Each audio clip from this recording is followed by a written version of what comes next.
di rumah komunitas, rumah bersama seperti ini. Lalu ada satu rumah lagi, ialah rumah yang diperuntukkan oleh Allah untuk semua umat manusia, ialah Baitullah di Makkah Mukarramah ini, yang kita seharusnya setiap hari kita ke sana, walaupun lewat ingatan, lewat berhakikat. Kita sholat 5 waktu itu, kita ingatan kita di Baitullah, di tempat yang mulia, di Masjidil Haram, di tempat sujud yang mulia. Kenapa disebut mulia? Karena di situ ada orang yang mulia, ialah Rasulullah. Tubuh kita menghadap ke sana ketika kita sholat, tapi kita sebetulnya harus melengkapi, menyempurnakan, dan itu justru yang penting. Hati kita, ingatan kita merasa di tempat itu. Orang seluruh dunia 5 kali sehari semalam diwajibkan untuk ke tempat itu, menghadap ke situ. Ingatan kita supaya di situ semua kaum muslimin di seluruh dunia. Begitu juga seumur hidup sekali, Pak, bagi yang mampu untuk berziarah, datang ke tempat itu. Lalu kemudian kita ini tidak di rumah atau meninggalkan rumah, kita disebut dengan sebutan yang jelek. Kita pindah, kita bambu, kita menjadi gelandangan karena kita tidak di rumah. Nah, begitu juga kiranya kalau kita tidak ke rumah kita, ke rumah untuk semua manusia ini. Kita tidak bambu tatkala kita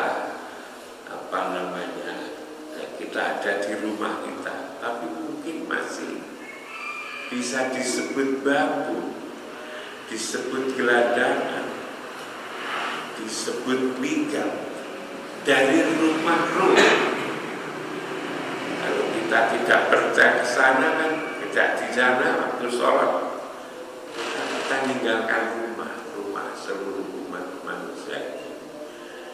Itu adalah tempat kembali kita ini, Saya dulu pernah ditanya oleh Pak Menteri Agama. Itu beliau menanyakan gimana cara mendidik, cara menjadikan orang itu baik, menjadi baik. Saya katakan 3 hal saja, Pak Menteri. 1, dekatkanlah anak-anak kita ini dengan kitab suci. Kalau Islam Al-Quran, karena ini Menteri Agama, banyak agama, maka ya sesuai dengan agamanya. Yang Islam didekatkan dengan Al-Quran. Lalu yang kedua, dekatkanlah dengan masjid. Di masjid itulah orang bersembahyang. Kalau Pak Menteri nyebutnya bukan masjid, tapi tempat ibadah.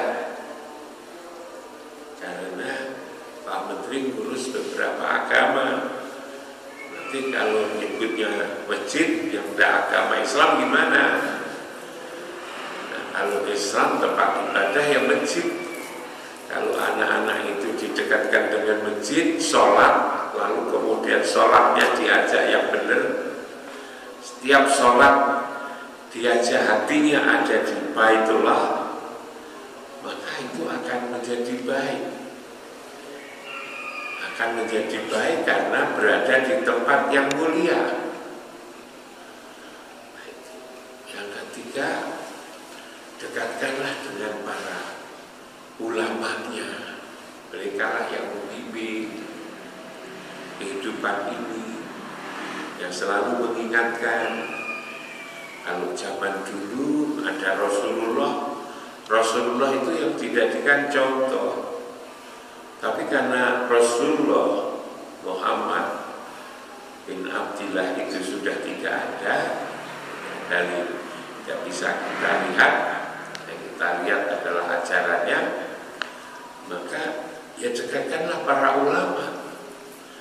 Insya Allah kalau anak-anak itu dekat dengan Al-Quran, anak-anak itu dekat dengan tempat ibadah, masjid, anak-anak itu dekat dengan para ulama, itu akan menjadi bagus,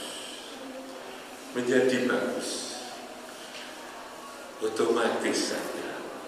Makanya itu bukan pekerjaan gampang sesungguhnya, karena memang agama ini yang diurus itu adalah hati sebetulnya.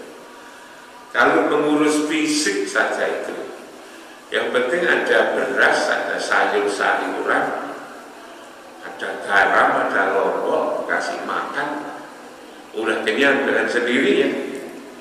Tapi kalau itu urusan hati ini memang sulit sebetulnya itu. Kita hanya bisa usaha. Tetapi lalu hidayah itu sebetulnya adalah dari Allah. Kita tidak bisa memberikan hidayah, itu dari Allah. Lalu lewat Rasulnya itu. Lagi-lagi kemarin saya juga ditanya seorang dosen di rumah, kenapa Pak Imam kalau nyebut Allah kok selalu diteruskan dengan Allah dan Rasulnya? Saya bilang Allah dan Rasul itu tidak bisa dipisah sebetulnya. Saya tunjukkan, coba lihat surat An-Nisa ayat 151 itu, yang memisah-misahkan antara Allah dan Rasul. Itu sesungguhnya adalah penyimpangan berat. Kita tidak bisa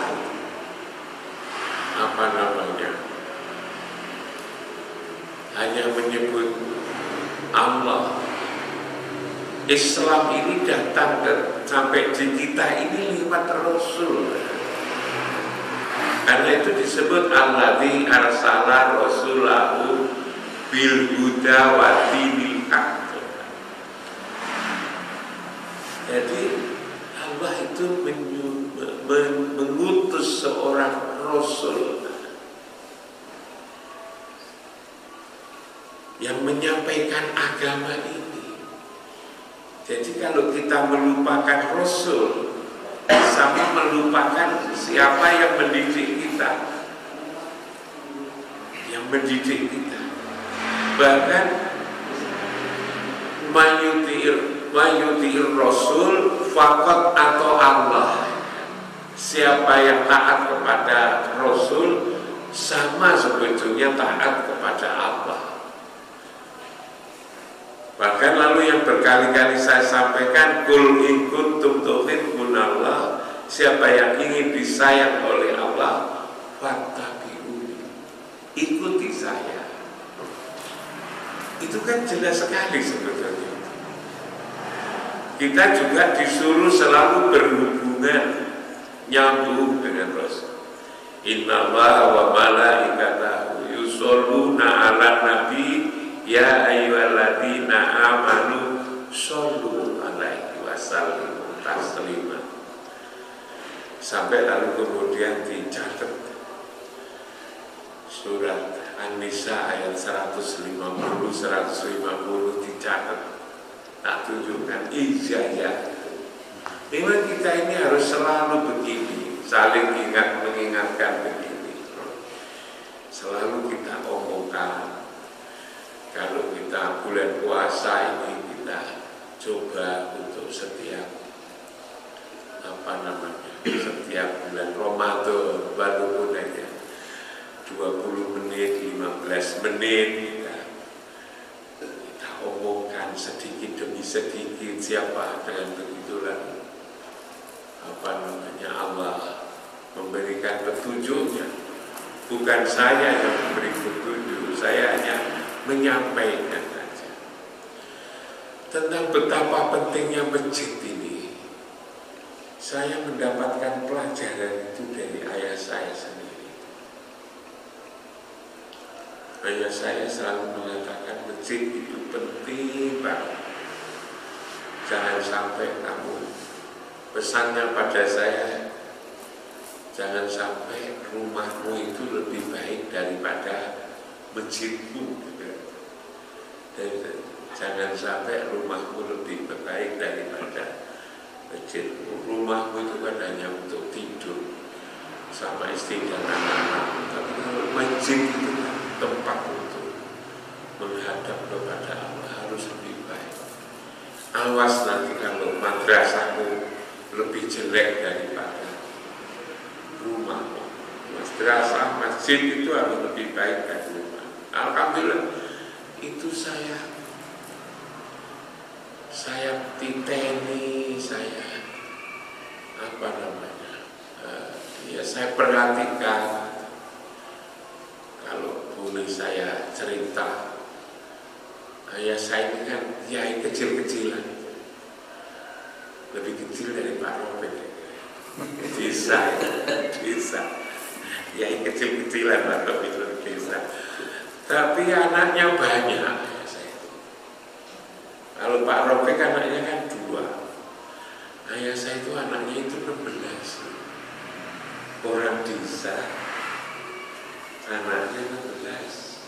Pak Adi berapa? 7. Belum separuh Pak Adi. Saya itu nomor 8. Tapi saya punya adik itu ya 8. Banyak keperiaknya. Jadi kalau itu makan itu tidak usah ada lauk, itu sudah enak, karena berebut gitu. Itu masak itu juga begitu, tidak usah repot-repot masak yang harus ditata pakai ini, pakai resep gitu. Udah, yang penting pokoknya itu tebel ya itu, nangka itu masih muda itu, caca itu masukkan di kuali itu, lalu kemudian dikasih garam, dikasih lombok, itu bumbu. Ya sudah, itu aja, dan nanti letakkan di tempat itu makan sendiri-sendiri.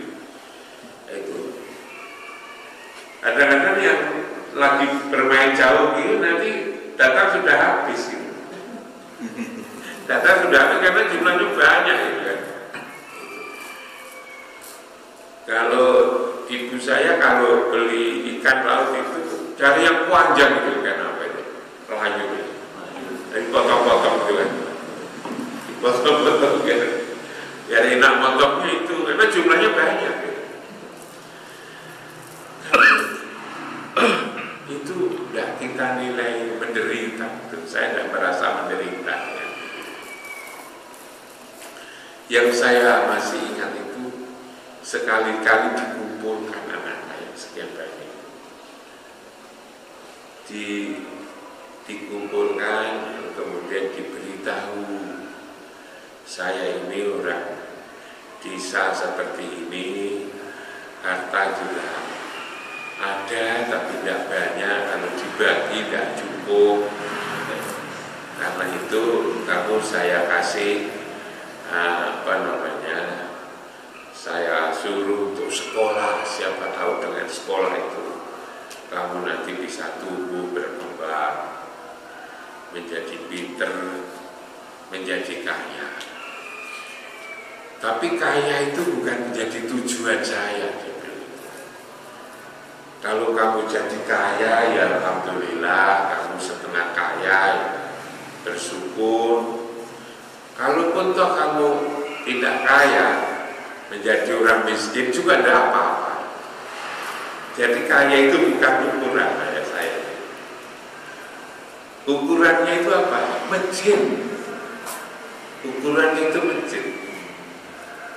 Yang penting kamu itu jangan lepas dari masjid. Itu komandonya itu begitu aja. Kalau kamu ingin kalau kamu misalnya menjadi orang kaya, pesan saya, buatlah masjid yang gede, syukur kalau baik. Pesannya Pak, saya itu anak yang 18 itu suruh buat masjid, syukur kalau gede dan besar, kalau kamu kaya. Tapi kalau kamu tidak bisa membuat masjid yang besar dan bagus, buatlah masjid kecil, namanya musola atau langgar atau musola. Nyebutnya kalau di desa dulu langgar, gawe langgar. Ben tetanggamu iso sholat di situ. Tapi kalau kamu tidak kaya, miskin lah, setengah miskin, tidak punya uang, tidak bisa buat besar, masjid besar, tidak bisa membuat langgar. Kalau ada orang membuat masjid, bantu dengan uang.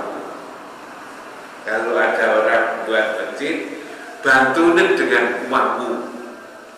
Karena kamu sendiri buat masjid tidak bisa. Ya kalau ada orang buat masjid, bantu gitu.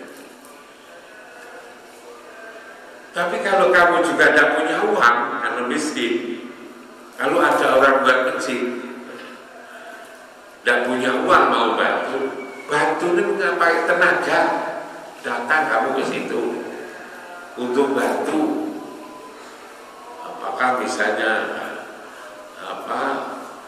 ikut-ikut untuk udah lulu atau apa, tidak apa-apa, itu tenaga. Tapi umpama kamu itu miskin dan lemah, duit orang duit gitu kan, duit tidak punya, tenaga juga tidak mungkin gitu kan. Aku juga tidak kecewa saya, asalkan kamu mau jadi isinya masjid. Terakhir itu jadi isinya masjid lengkap. Kalau kaya suruh buat masjid gede dan bagus, kalau tidak kaya buat musola, kalau tidak bisa buat musola bantu uang, pakai uang. Kalau tidak punya uang, pakai tenaga. Kalau semua ini tidak punya, aku punya anak kamu itu tidak kecewa kalau lemah dan miskin. Asalkan ya, kamu mau jadi isinya masjid. Saya kira ini penting ya untuk anak-anak kita ini. Jangan-jangan menjadi isinya masjid saja tidak mau gitu loh. Itu yang saya, alhamdulillah saya bersyukur kok saya bisa beberapa masjid itu saya karena itu kalau ada orang membuat masjid, apalagi saya dipamerin, saya itu ya berusaha. Beberapa waktu yang lalu itu teman saya di Lampung itu buat masjid itu gede jadi kampus, habis lebih dari 10 miliar.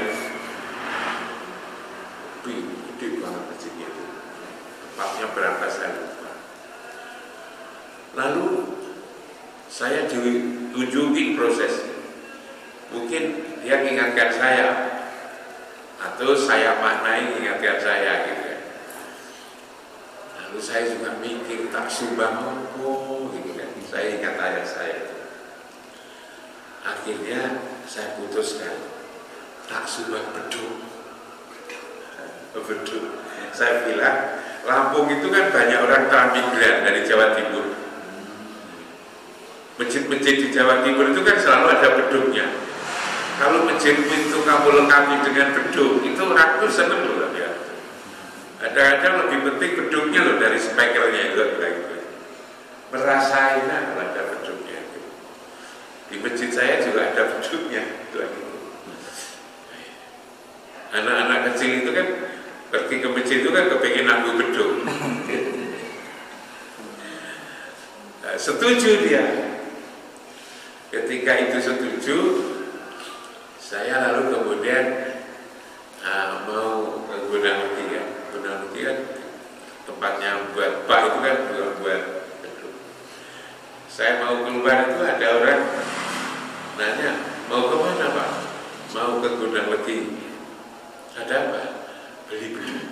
Beduk untuk mana? Kan saya kirim ke Lampung. Teman saya buat kecil.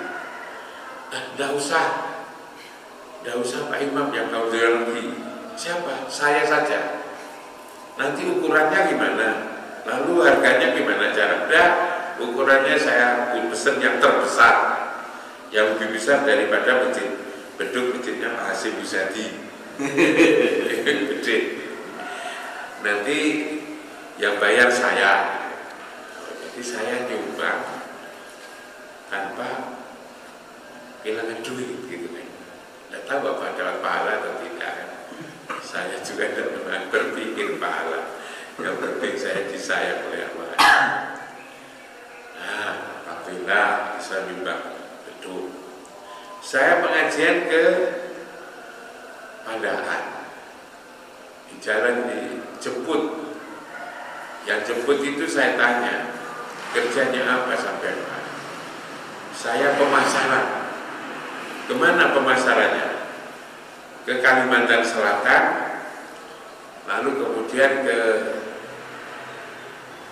Lampung, ke Palembang dan lain-lain. Ke Lampung kan? Gimana kalau ke Lampung itu barang sampai jangan pakai bawa pakai apa? Pakai truk. Kalau itu pakai truk, nyewa truk dari sini ke Lampung itu berapa? Bapak mau kirim apa? Mau kirim beduk. Nah itu tugas saya, dia bilang tugas saya. Jadi tidak usah Bapak ngurus angkut. Jadi saya nyumbang beduk ke Lampung itu wis ora tuku, ora bayar. Udah dikirim ke sana kemarin puasa hari pertama. Sampai di Lampung puasa hari pertama. Beduknya gede banget itu kan, 1,5 meter, panjangnya 2 meter. Di Lampung kan tidak ada masjid beduk gede. Senengnya bukan main, jadi tontonan banyak orang kan. Nah, alhamdulillah saya bukan itunya. Paling tidak saya mengikuti pesan orang tua saya. Lek di duit subah. Lalu kemudian saya bisa nyumbang tapi tidak jadi nyumbang. Itu jadi foto gitu kan. Tak bilang jangan diletakkan di dalam masjid, diletakkan di luar. Sebab kalau di dalam nanti ditabu oleh anak-anak terlalu keras bisa ganggu, kacanya itu bisa pecah. Enggak, ini sementara, sekarang jadi rubuh kok. Banyak dilihat orang karena beduk yang gede, tidak ada beduk sebesar itu. Nah, ini saya ingin menyampaikan pada ibu dan bapak sekalian, bagaimana sesungguhnya orang tua itu kalau mengatakan sesuatu itu dititeni gitu. Bisa mancep gitu, hati. Begitu juga kalau saya masih ingat ayah saya kalau ke pengajian. Kalau pengajian di antar kecamatan, ayah saya itu naik kuda. Kendaraan waktu itu tidak sepeda motor, mobil, dan kuda. Tapi kalau hanya antar desa itu dia jalan kaki dan saya diajak. Biasanya di jalan itu diomongin. Atau lalu kemudian ditunjukin hal-hal. Kalau jalan kaki biasanya itu kalau ada ada air yang menggenang, ayah saya itu berhenti lalu kemudian ngilekno sambil ngomong, iki lek rati ilekno, kalau tidak dialirkan itu lalu kemudian jadi tempatnya itu nyamuk, nanti baunya juga tidak enak, lahirkan penyakit. Nanti jalan lagi, nanti kalau ada yang mengembung lagi juga begitu, berhenti lalu kemudian dilekno dialirkan. Nanti yang kalau sudah ketiga itu pura-pura tidak tahu ya. Ada air menunggu biarkan aja. Nanti nyampe sana lalu kemudian istirahat. Kamu ini belum lulus. Kenapa kok belum lulus? Ini tadi ada air mengembung, tak biarkan kamu yang biarkan. Aku kan sudah kasih contoh 2 kali. Ada apa? Nah, hal-hal seperti ini ternyata itu masuk di dalam hati kayak begitu. Makanya ini saya bagi-bagi barangkali ibu ada gunanya bagaimana kita bisa melakukan pendidikan seperti itu. Hanya memang dunianya sudah berubah. Dan sekarang ini ibu dan bapak-bapak sekalian itu apa ya? Kalau dulu ngurus anak itu yang susah itu cari makan ya. Ekonomi masih paling desa. Sekarang yang susah itu mendidik. Makanya betapa orang susah, orang stres dengan mikirkan anak. Karena itu memang itu tadi saya kembali, dekatkan anak dengan Quran, dekatkan anak dengan tempat ibadah masjid, dekatkan anak-anak dengan para ulama. Saya kira itu ibu dan bapak sekalian, pagi ini saya masih mengajak untuk merenungkan betapa sesungguhnya tempat ibadah, rumah itu begitu penting. Tapi memang yang jarang terpikirkan adalah rumah bagi umat manusia, tempat untuk menyembah Allah, dan juga rumah nanti tempat kembali tatkala kita sudah saatnya dipanggil oleh Allah. Di tempat itulah sebetulnya rumah yang sebenar-benarnya rumah yang seringkali masih terlupakan. Kurang lebih saya mohon maaf